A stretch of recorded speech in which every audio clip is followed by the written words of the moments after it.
Для каждого человека наличие собственного жилья является одной из базовых потребностей, удовлетворение которой обеспечивает здоровье нации, формирование семьи и сохранение семейных ценностей как основы общества. Дом – источник уверенности человека в завтрашнем дне, его опора и надежда на будущее.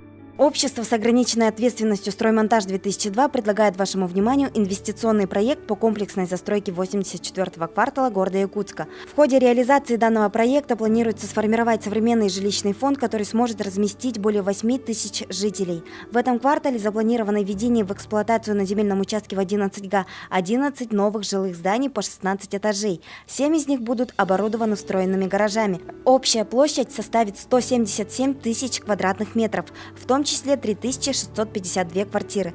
Данные земельные участки полностью освобождены от различных обременений и готовы для начала строительства.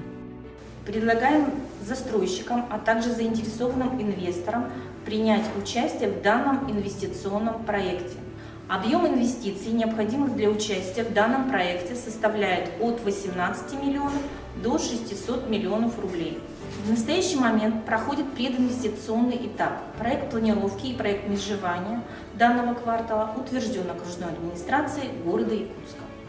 Проект предполагает в целом развитие инфраструктуры, благоустройство прилегающих к строительным площадкам участков, участие в программе переселения граждан из ветхого и аварийного жилья, а также в других жилищных программах муниципалитета. Данный проект планируется реализовать до 2020 года. Земельный участок полностью обеспечен инженерной инфраструктурой. Подключение будет осуществлено по договорам технологического присоединения энергоснабжающими организациями.